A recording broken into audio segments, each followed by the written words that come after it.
다리오 왕의 조서가 내림에 유브라데강 건너편 총독 다뜨네와 스달보스네와 그들의 동관들이 신속히 준행하니라. 유다 사람의 장로들이 선지자 학개와 id도의 손자 스가랴의 권면을 따랐으므로 성전 건축하는 일이 형통한지라. 이스라엘 하나님의 명령과 바사왕 고레스와 다리오와 아닥사스다의 조서를 따라 성전을 건축하며 일을 끝내되 다리오 왕 제6년 아달월 3일에 성전 일을 끝내니라.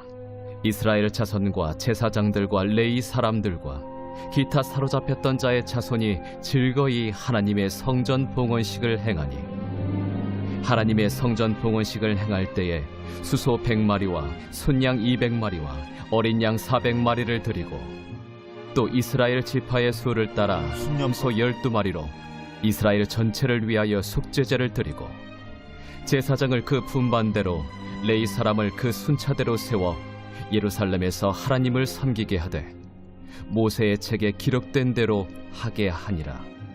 사로잡혔던 자의 자손이 첫째 달 14일에 유월절을 지키되 제사장들과 레위 사람들이 일제히 몸을 정결하게 하여 다 정결함에 사로잡혔던 자들의 모든 자손과 자기 형제 제사장들과 자기를 위하여 유월절 양을 잡으니 사로잡혔다가 돌아온 이스라엘 자손과 자기 땅에 사는 이방 사람의 더러운 것으로부터 스스로를 구별한 모든 이스라엘 사람들에게 속하여 이스라엘의 하나님 여호와를 찾는 자들이 다 먹고 즐거움으로 이레 동안 무교절을 지켰으니 이는 여호와께서 그들을 즐겁게 하시고 또 아수르 왕의 마음을 그들에게로 돌려 이스라엘의 하나님이신 하나님의 성전 건축하는 손을 힘있게 하도록 하셨음이었더라. 아침을 여는 묵상의 자리에 올라오신 길 위의 교회 교우 여러분, 좋으신 주님께서 우리의 삶 모든 자리에 풍성한 사랑과 놀라운 은혜로 복 내려 주시며 회복하시는 손길을 베풀어 주시기를 간절히 축복합니다. 여러분, 이스라엘 백성은 하나님의 은혜로 예루살렘으로 귀환했지만 회복의 길은 결코 쉽지 않았습니다. 성전 재건이 시작되자 방해가 찾아왔고 결국 공사는 오랜 시간 멈추게 되었죠. 그러나 하나님은 학개와 스가랴를 통해 다시 말씀하셨고 낙심한 백성은 다시 일어나 성전 건축을 시작합니다. 그런데 성전 건축이 다시 시작되자 이번에는 강 서편 총독인 다뜨네가 찾아와 이를 조사하기 시작하죠. 사람의 눈으로 보면 또다시 막힐 것 같은 상황이었습니다. 하지만 하나님은 이미 길을 준비하고 계셨습니다. 다리오 왕이 조서를 조사하게 했고 마침내 고레스 왕이 이미 성전 재건을 허락했다는 기록이 발견됩니다. 그리고 다리오 왕은 오히려 성전 건축을 계속하도록 명령하며 필요한 것까지 지원하게 합니다. 하나님의 놀라운 섭리의 손길이 드러나는 자리인 것이죠. 그리고 오늘 본문은 바로 그 이후의 이야기입니다.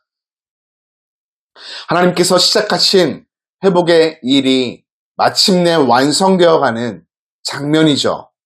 이는 단순히 건물이 완성되었다는 이야기가 아니라 하나님께서 시작하신 회복은 끝까지 이루신다는 것을 보여줍니다.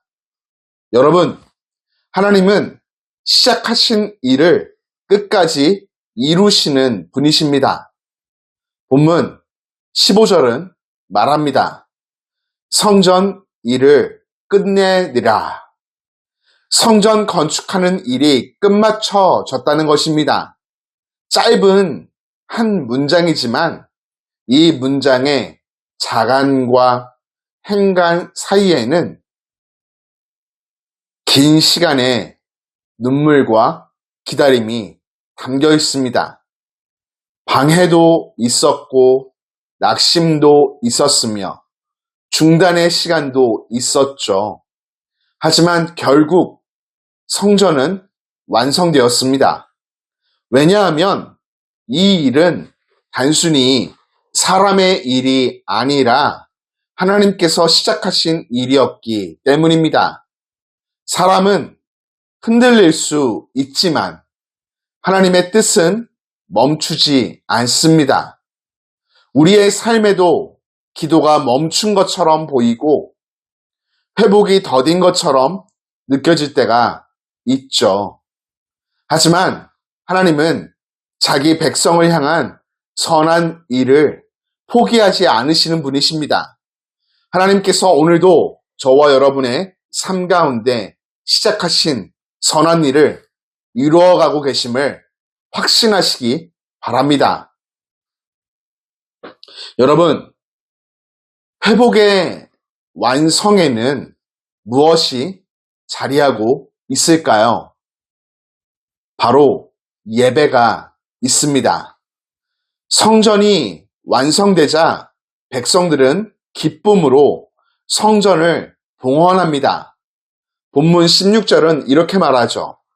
이스라엘 자손과 제사장들과 레위 사람들과 기타 사로잡혔던 자의 자손이 즐거이 하나님의 성전 봉헌식을 행하니. 여기서 중요한 것은 건물이 아닙니다. 그 성전에서 다시 하나님을 예배할 수 있게 되었다는 것이 중요하죠. 이스라엘 백성이 돌아온 이유는 결국 예배였습니다. 그리고 회복의 마지막도 예배로 이어집니다. 진짜 회복은 환경만 나아지는 것이 아니죠. 하나님과의 관계가 회복되는 것입니다.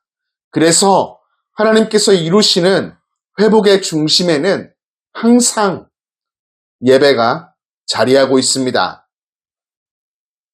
오늘 저와 여러분의 삶에도 하나님과의 관계가 바로 세워지는 예배가 항상 멈춰지지 않기를 권면하며 축복합니다.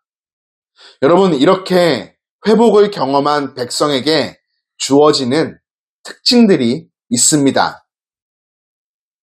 반드시 은혜를 기억한다는 것입니다. 본문의 마지막에서 백성들은 유월절을 지킵니다. 유월절은 하나님께서 이스라엘을 애굽에서 구원하신 놀라운 은혜를 기억하는 절기이죠.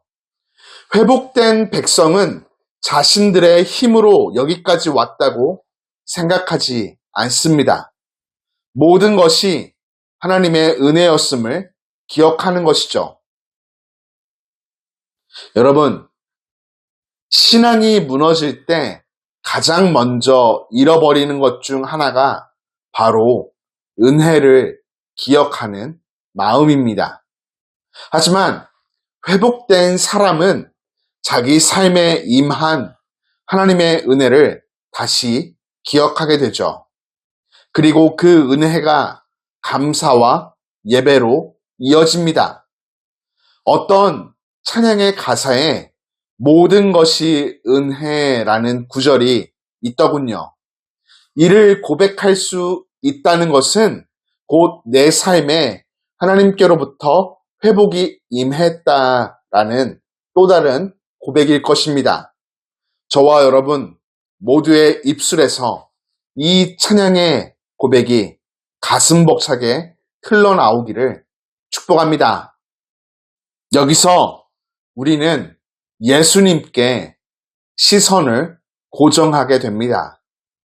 예수님께서 이 땅에 오신 이유 때문이죠. 우리를 다시 하나님께로 돌아오게 하시기 위함입니다. 십자가는 단지 고난의 사건이 아니라 하나님께 나아가는 길이 다시 열리게 된 사건이죠. 그래서 성도의 회복은 단순히 삶의 문제가 해결되는 것으로 끝나지 않습니다.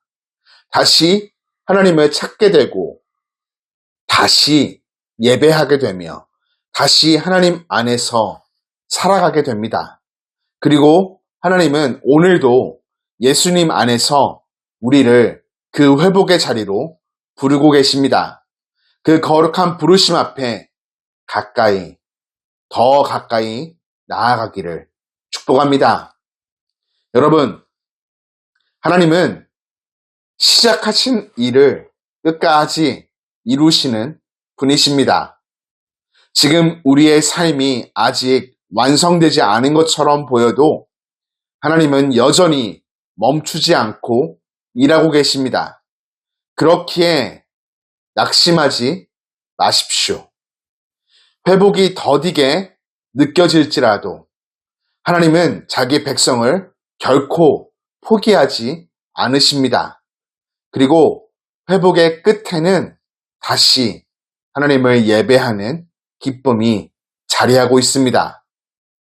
선물로 주어진 오늘 우리의 삶이 하나님께서 이루실 회복을 기대하며 예배의 자리로 나아가 은혜를 경험하는 복된 삶 되길, 그 안에서 참 기쁨과 평안을 누리길 주님 이름으로 축복합니다.